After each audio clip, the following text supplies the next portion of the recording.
Every snap is an interview.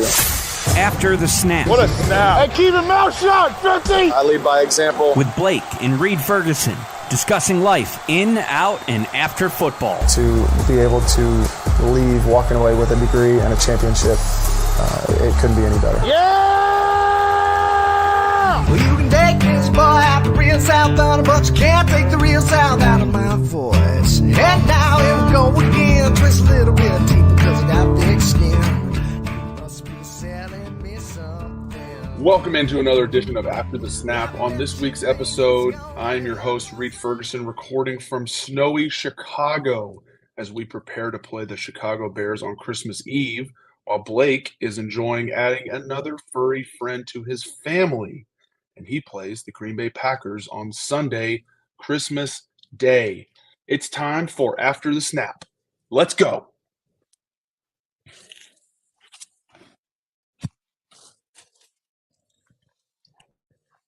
I'm here. We're here in Chicago.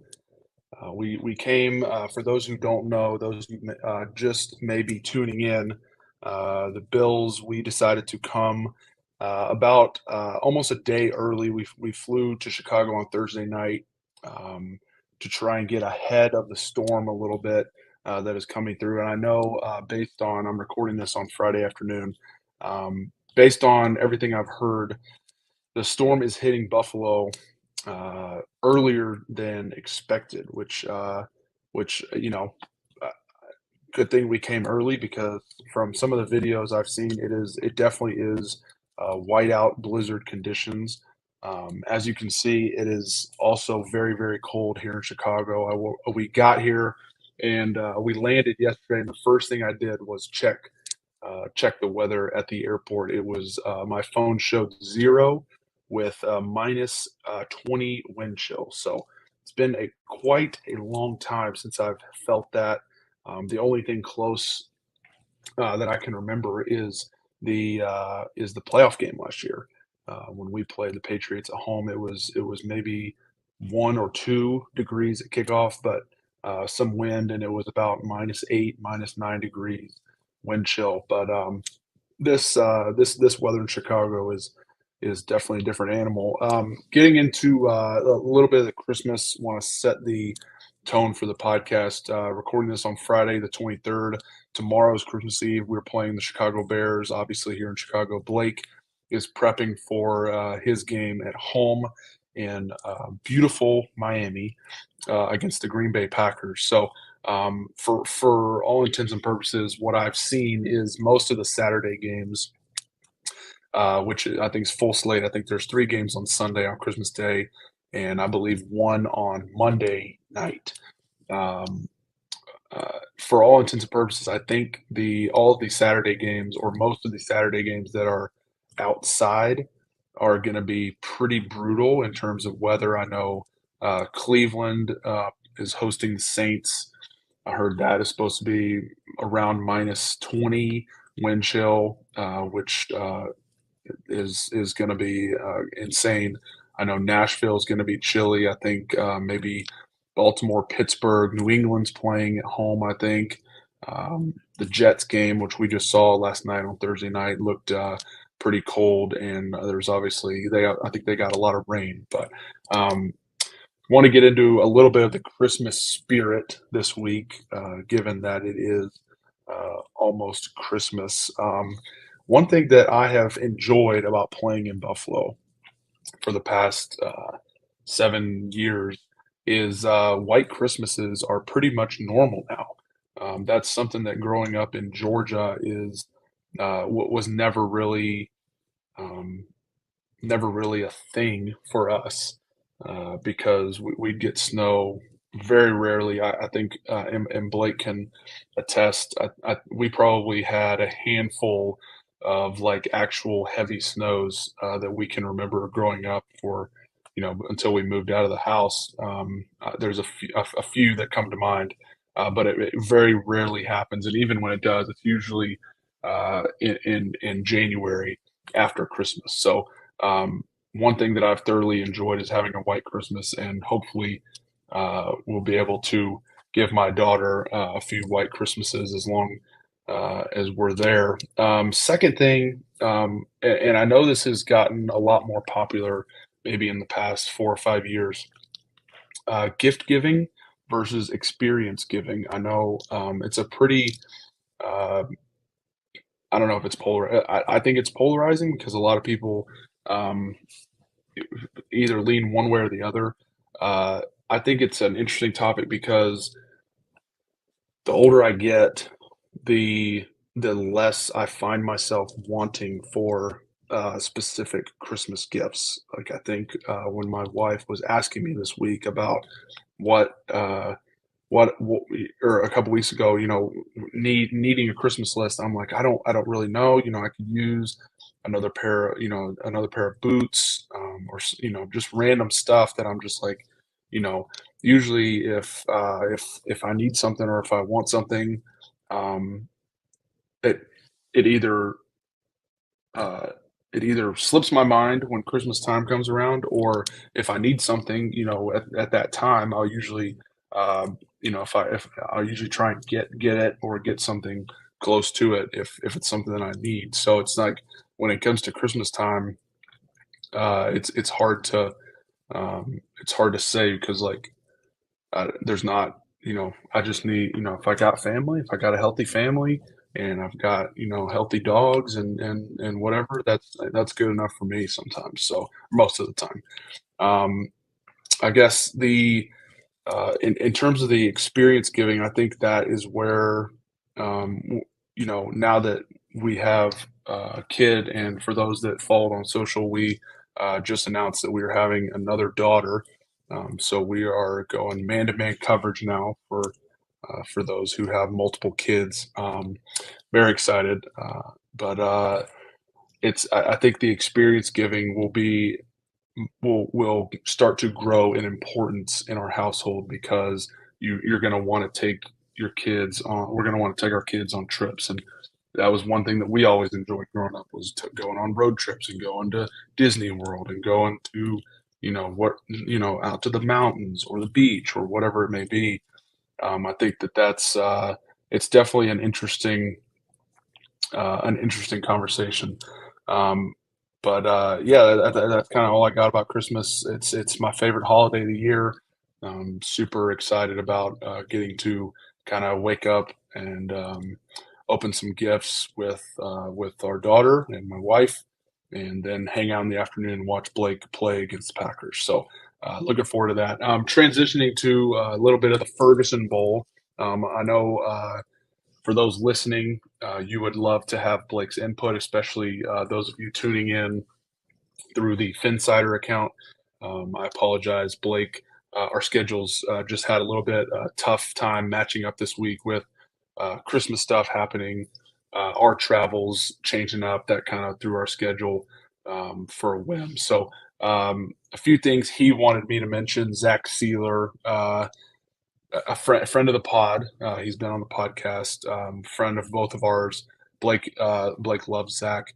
Blake wanted to let you guys know that he did everything possible to get in my head during the game, and I can confirm. I cannot uh, repeat.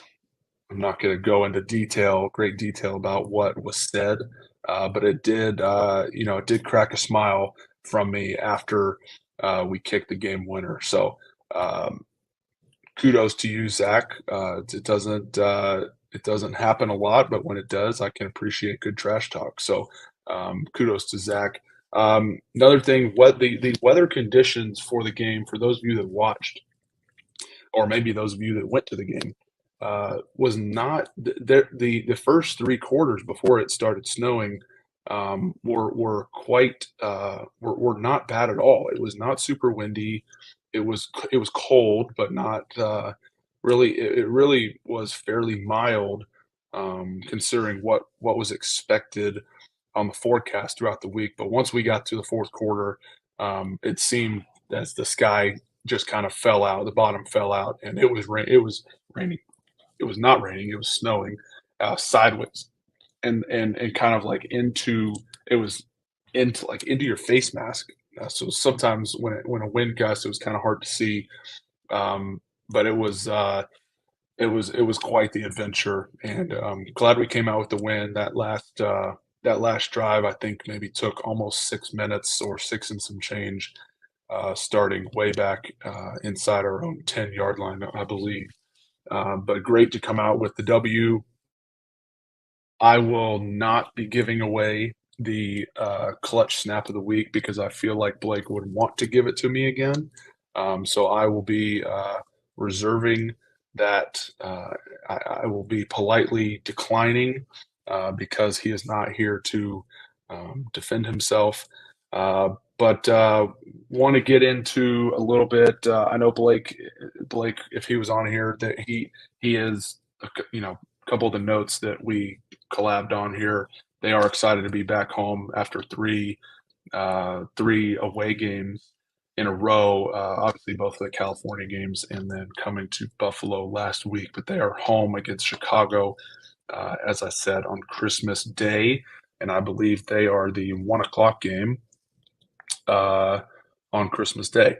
So looking forward to watching that from the comfort of my own couch. Transitioning a little bit to this weekend's games in terms of the Bills. We are here in Chicago. Like I said earlier, we came a few days early, or a day early. We left on Thursday evening to try and get ahead of the storm a little bit, and it seems like we did that.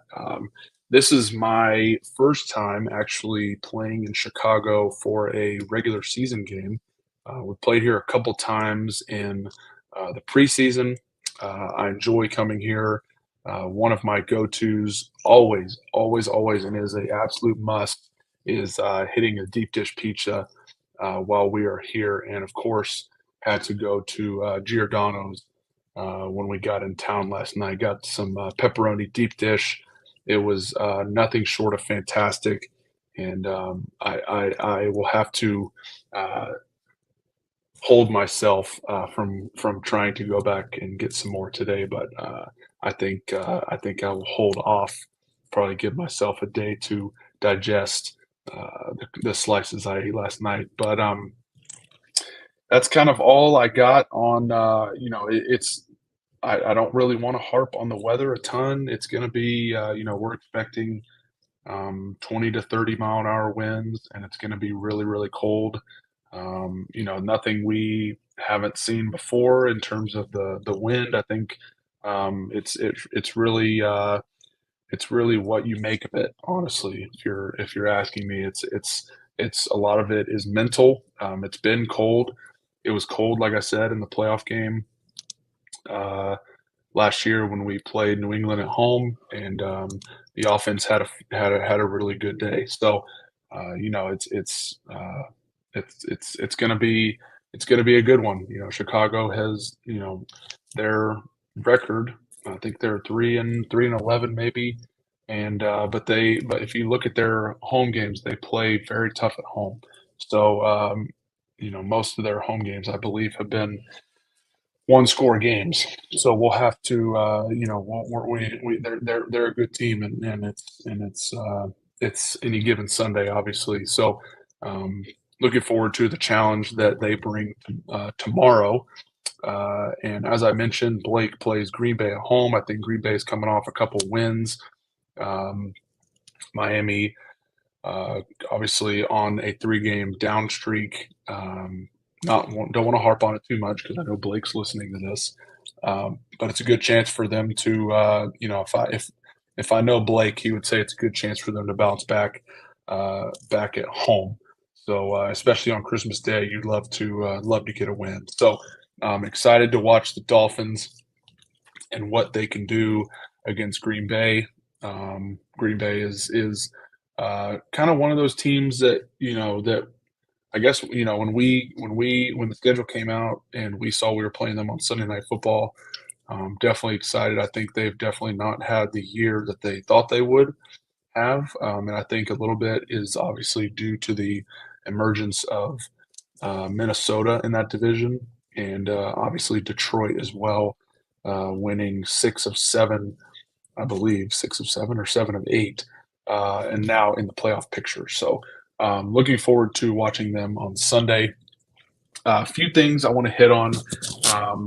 Two interesting things from the sports world. The World Cup finished up, something that if you've been following this podcast for a while, we are obviously big soccer fans. I believe last week on the podcast, I predicted that Argentina would win 3-2 with Messi having a couple goals. That almost ended up happening. Messi did get a couple goals, but Argentina came away with the win in penalties after France tied it up late 3-3. And it was 2-2. I think they each scored one in extra time. So it was far and away definitely the greatest World Cup final ever. But I think it was definitely the best soccer match I've ever watched live.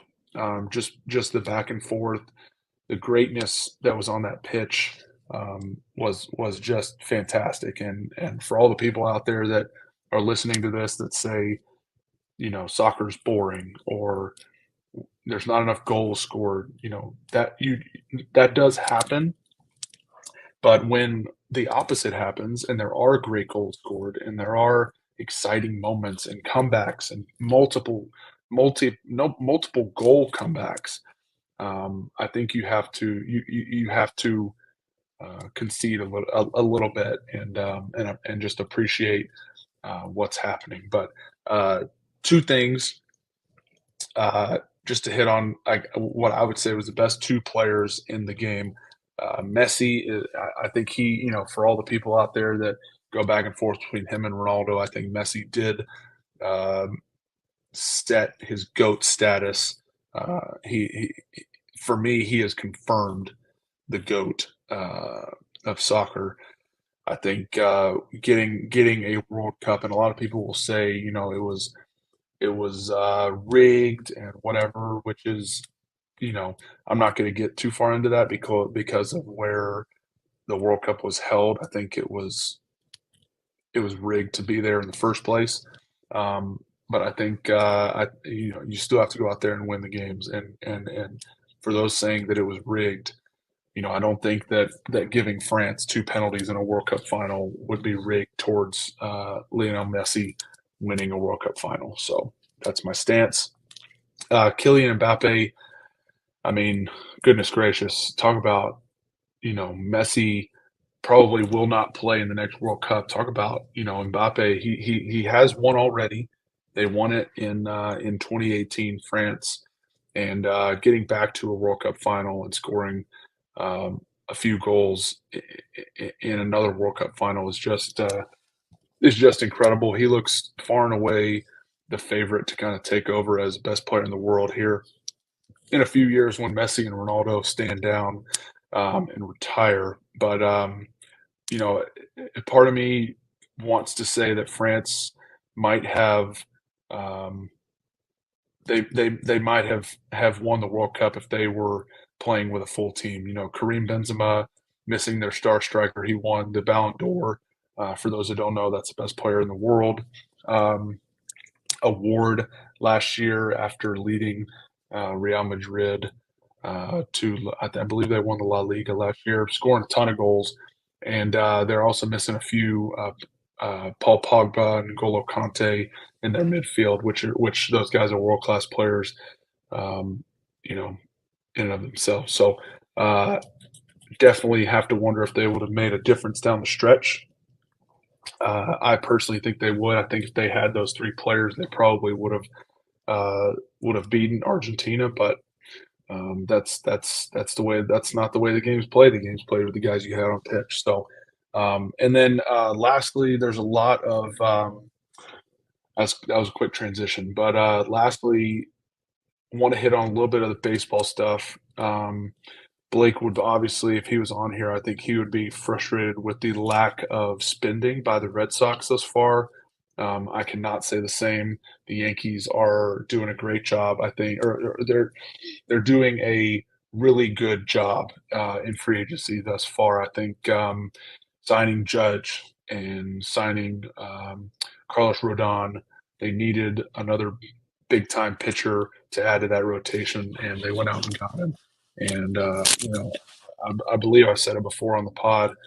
Adding Judge was the bare minimum for this year. That was, if you bring back Judge, that's the least. That's the bottom line. Was like that's at least what you have to do. Now go out and fill the few holes that your roster has, and I think they've done a good job of doing that so far. Crazy story though. So last week, Carlos Correa, one of the biggest free agent stars on the market, he agreed to a 13-year deal worth $350 million with the San Francisco Giants. Now, for those that remember, San Francisco offered Judge. They were in on the Judge sweepstakes and ended up losing out to the Yankees, obviously.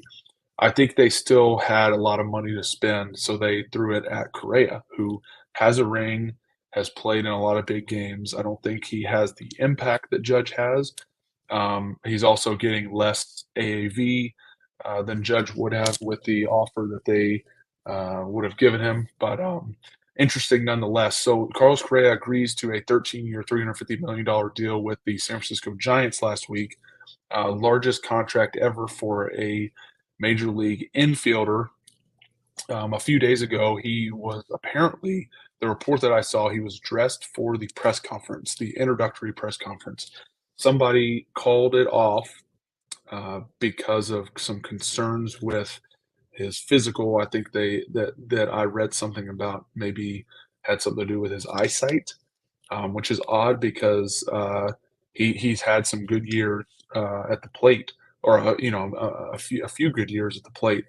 And just hours later, he turns and agrees to a 12-year, $315 million deal with a new team, the New York Mets, which is, first off, bananas that he spun around and left and left the deal and then signed with another team.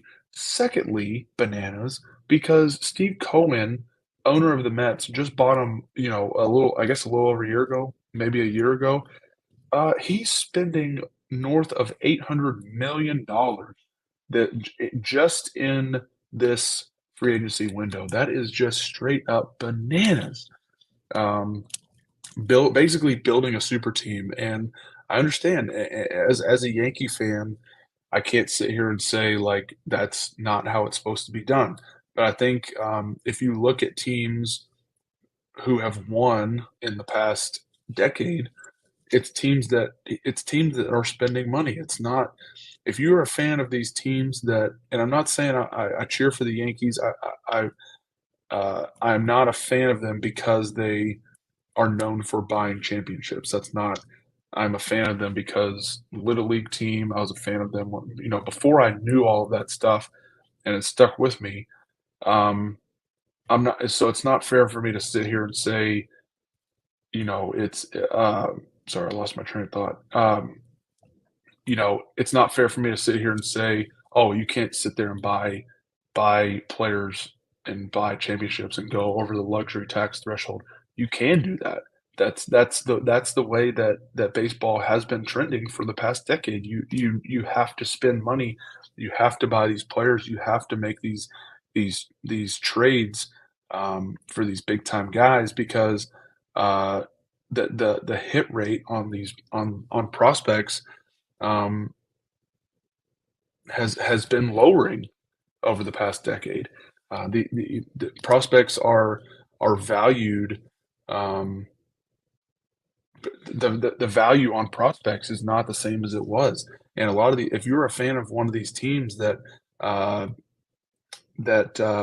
doesn't spend money, you are going to continue. Tampa Bay, Oakland, some of those teams near the bottom, Miami Marlins, some of these teams that aren't spending money, you're not going to find your way, in the World Series or competing for a World Series, because it has shown in the last decade or so that you have to be able to uh, get out the checkbook to give yourself a chance at winning a title. So will definitely be interesting to see where the Mets end up uh, this year after seeing the team that they've put together. It's very, very impressive, and just a crazy story about Carlos Correa, and basically flipping from one West Coast team and coming back all the way to the East Coast. So very interesting. That's